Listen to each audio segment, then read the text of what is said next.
Bonjour à toutes et à tous et bienvenue sur Urdavex Investigation. Alors déjà, je vais commencer par vous souhaiter mes meilleurs vœux pour cette nouvelle année 2026 qui débute. Et en même temps, je fête les 4 ans de la chaîne Urdavex Investigation. Donc je vous remercie infiniment, que ce soit les spectateurs du début, les abonnés du début, les nouveaux abonnés, les nouveaux spectateurs. Merci à tous infiniment de suivre cette chaîne, de partager, de liker, etc. Donc vidéo particulière aujourd'hui puisque j'ai décidé de partager avec vous l'une de mes expériences ufologiques. Celle qui m'a poussé à créer cette chaîne. Et vous comprendrez pourquoi je suis en empathie avec tous les témoignages. Donc je le répète encore une fois, n'hésitez pas à me partager vos témoignages ufologiques entre autres. Vous n'êtes pas obligé d'apparaître. Je peux très bien raconter votre récit sans que vous apparaissiez. Vous pouvez apparaître visage caché, simplement en audio ou en vidéo. C'est comme vous le sentez, quoi, voilà. Moi, je suis là, c'est pour faire avancer les choses, vous écouter, toujours être à l'écoute. Voilà. Donc, mon témoignage, l'action se passe donc dans un petit village de Lyon, là où je réside. Voilà, en région Bourgogne-Franche-Comté. Je vous explique. Donc j'en viens à mon expérience. Donc c'était l'été 2017. Donc à l'époque j'étais en lien avec donc une médium, puisque donc je faisais un peu d'urbex. Et bon, on échangeait souvent, hein, on discutait de paranormal, ufologie, etc. Et donc un jour, voilà, j'ai pas été influencé par quoi que ce soit avant, j'ai rien vu sur l'ufologie avant. Voilà, c'est important que je le souligne parce que vous allez voir. Donc une nuit je fais un rêve, un peu bizarre, même très étrange. Donc dans mon rêve, je me vois devant chez moi, parce que devant chez moi, il y a un chemin, en fait. Donc je me vois sortir de la maison. Dans le rêve, il fait jour. Hein. Et là, il y a un être qui arrive. Alors cet être, il ressemble aux humites. Et notamment un qui est sur Twitter, etc. C'est vraiment celui-là que je vois dans le rêve. Ce personnage, habillé vraiment comme sur la photo, hein, avec une tenue bizarre, un peu rouge et tout. Là. Et donc, il me fait comprendre de le suivre. Alors, il n'y a aucune parole. Hein. Tout est par télépathie. Donc bah, moi je le suis, voilà. On arrive au bout du chemin. Donc là il y a son engin, enfin un engin voilà, qui est posé. Donc l'engin il est plutôt marron anthracite, assez brillant. Il y a une espèce de portière de porte qui est ouverte sur le dessus. À l'intérieur, je distingue déjà qu'il y a comme une turbine. En dessous de l'engin, il y a une espèce de socle. Donc il est assez grand, hein, 15-20 mètres d'envergure. Donc il m'invite à rentrer à l'intérieur. Je rentre à l'intérieur, donc je vois cette fameuse turbine. Alors la turbine, elle tourne sur elle-même, comme une turbine, voilà. C'est à moitié métallique, à moitié organique. C'est vraiment étrange quoi, comme matière. Donc sur le côté, je vois un appareillage. Je dirais pas un tableau de bord, c'est une espèce d'appareillage qui est sur le côté, voilà, c'est avec comme des hiéroglyphes hein, sur cet appareillage. On dirait des hiéroglyphes en fait, enfin des symboles étranges. Donc je monte à l'intérieur. Alors là, dans le rêve, j'ai un blackout. C'est-à-dire qu'en fait, je ne me rappelle pas si on part quelque part avec cet engin ou pas. Ça, j'arrive pas à me rappeler. Ce que je me rappelle, c'est qu'ensuite, on ressort de l'engin. Donc là, la portière ouverte. Et comme des petites marches. On ressort de l'engin. Là, il m'accompagne de nouveau. On marche ensemble. Il n'y a aucune parole, hein, jamais. On arrive de nouveau devant chez moi. Là, il n'y a pas de parole, mais par télépathie, je comprends, il me fait comprendre qu'on va se revoir. C'est tout est dans la tête en fait, hein, avec le regard et des messages dans la tête. Voilà, ça s'arrête là. Et là, je me réveille. Je suis complètement secoué par ce rêve. Hein. Donc j'en parle à ma compagne hein, au réveil. Je dis putain, j'ai fait un de ces rêves et tout.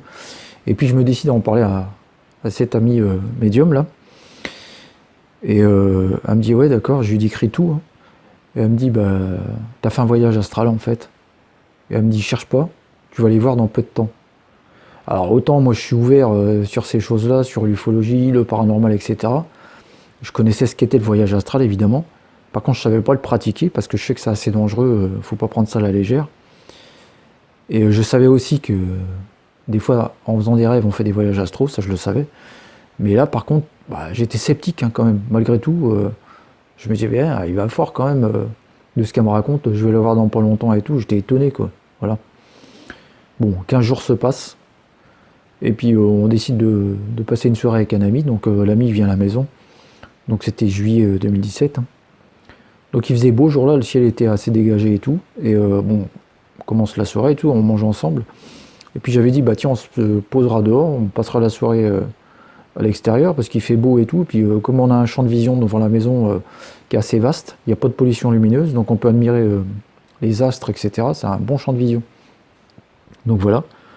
Moi je suis le premier à sortir, voilà, je me pose sur une chaise. Et là je peux pas vous dire pourquoi, mais instinctivement je regarde le ciel.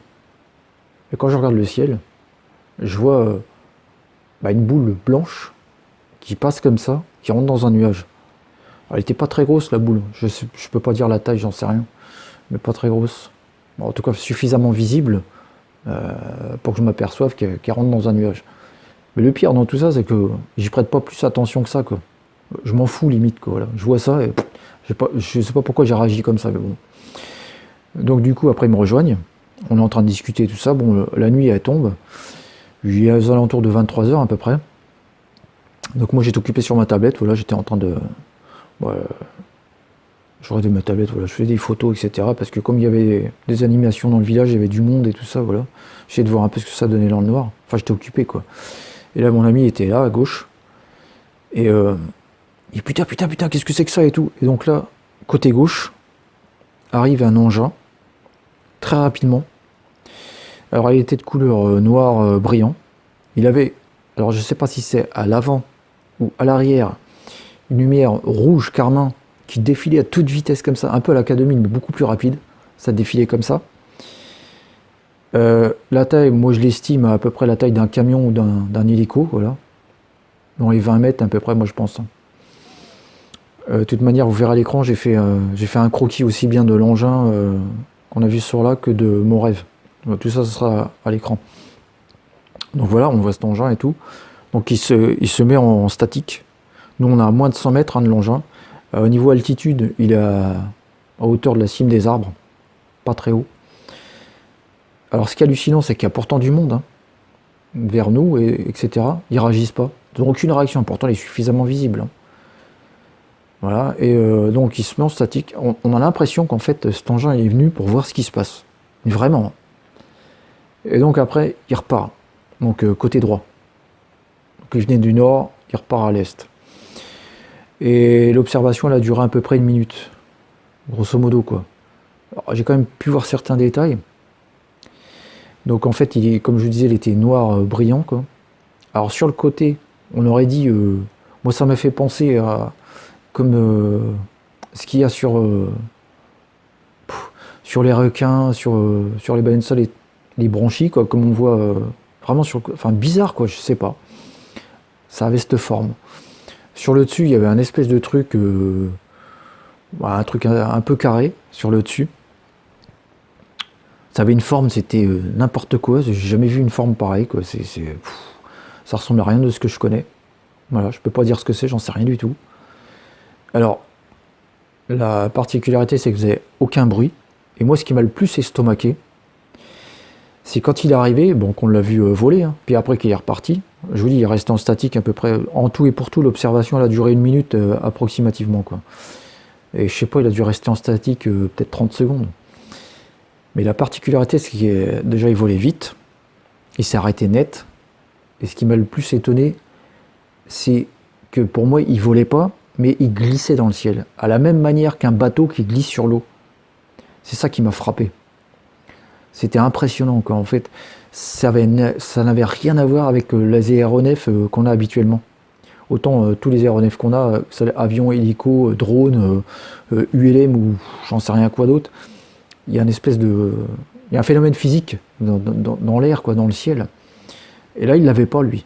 C'est-à-dire que lui, c'était un flottement dans le ciel. C'est particulier, quoi. C'est difficile à expliquer, mais c'était vraiment pas commun, quoi. Ça m'a frappé. Une aisance à se déplacer dans le ciel, c'était incroyable, quoi. C'était vraiment... en fait, on dirait qu'il n'y avait aucune résistance dans le ciel face à lui, quoi. C'est ça qui est particulier, quoi. C'est ça qui m'a frappé de suite. Donc après, il est reparti. Et donc j'avais fait ma petite enquête et j'avais su qu'il y avait un couple quand même qui l'a vu dans le village. Alors ce couple m'avait dit qu'ils iraient peut-être le dire au GEPAN, puis j'ai su par la suite qu'ils l'ont pas fait. Nous non plus d'ailleurs. Ce qui se passe après, c'est que donc du coup j'ai mis ça sur, notamment sur mon Facebook, etc. Mais comment? J'ai eu des réactions virulentes. C'est bizarre. C'est-à-dire qu'en fait, il y en avait, c'était même pas du trolling, c'était plutôt virulent, enfin je sais pas. C'est-à-dire qu'en fait, il fallait pas, on dirait que c'était comme si c'était une vérité qu'il fallait pas dévoiler. Enfin, ça m'a fait ça comme sensation. C'est-à-dire qu'en fait, notamment, il y a une personne, c'est un comble, hein, qui avait travaillé dans une émission sur la science-fiction, que j'avais en contact, qui m'a pris la tête comme pas croyable. Enfin bon, c'est une parenthèse, mais par contre, ce qui est positif, c'est que j'ai des personnes qui m'ont contacté et qui ont vu la même chose le même soir. J'ai notamment un ami qui était en Normandie. Donc nous, il était à peu près 23h. Lui, il a vu exactement la même chose, hein. Il m'a dit, c'est ça que j'ai vu. Donc lui, à peu près à 21h30. J'ai eu d'autres contacts par la suite qui ont vu ça encore plus loin que la Normandie, dont une personne, je dis pas plus, voilà. Parce qu'elle m'a surtout demandé de jamais rien dire, donc je dis rien. Voilà. Toujours dit qu'il y a plusieurs témoins oculaires. J'ai même su par la suite qu'il y avait eu un témoin vers Dijon. Voilà. Il a vu la même chose aussi le même soir. Donc en fait, il y a eu plusieurs témoins oculaires. Voilà. Et donc, il n'y a pas si longtemps que ça, j'ai vu des points communs avec un cas en Russie, le cas de Voronej, en 1989. Ça m'a fait drôle, hein, ça m'a frappé, ça m'a stupéfait, parce qu'en fait, alors bon là c'est des gamins, hein, qui sont vu une entité robotique, etc. et tout, mais c'est le vaisseau en fait. C'est les croquis qu'ils ont fait les gamins, avec le symbole et tout ça. Mais qu'est-ce que ça ressemble au vaisseau que j'ai vu dans mon rêve. C'est incroyable quoi, la similitude. Alors que ce cas-là, moi je le connaissais pas avant. Vous avez ma parole, hein, j'ai jamais vu ça avant quoi. Donc ça c'est particulier, je me l'explique pas. Je sais pas quoi dire, je sais pas quoi penser. En tout cas, toute cette expérience m'a poussé à lancer la chaîne et à me dire que vraiment il y avait quelque chose. J'en étais convaincu déjà, hein, dans mon enfance. J'y reviendrai dans d'autres vidéos. Si ça vous intéresse, surtout, dites-le moi. Dites-le moi si vous voulez que je vous partage d'autres expériences que j'ai vécues dans ce domaine. Des expériences particulières. Et qui sont complètement différentes, hein. Mais en tout cas, voilà, je voulais partager ça avec vous et pour vous montrer que il y a vraiment quelque chose que j'explique pas, que je comprends tout à fait les témoins de l'ufologie.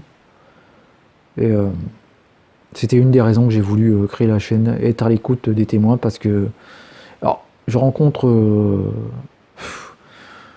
des abductés, des expérienceurs de toutes sortes et tout ça, et alors certains d'entre eux m'ont dit ouais, t'as été abducté en fait. Alors j'en sais rien, j'ai jamais osé franchir le cap de l'hypnose régressive, j'hésite encore en fait. Je sais pas ce que ça m'apporterait, est-ce que ça m'apporterait des réponses ou pas, parce que j'ai eu d'autres choses dans l'enfance, donc peut-être, j'en sais rien. Mais voilà, je voulais vous offrir ça, ce témoignage qui me concerne. Et surtout, n'hésitez pas à me dire ce que vous en pensez, à liker, partager, etc. Abonnez-vous si c'est pas le cas. Et puis, il y a d'autres choses qui vont arriver pour cette année, hein. Notamment le retour de mon ami Christian, que vous avez vu dans sa vidéo, hein. Donc Christian, ancien militaire aéronautique.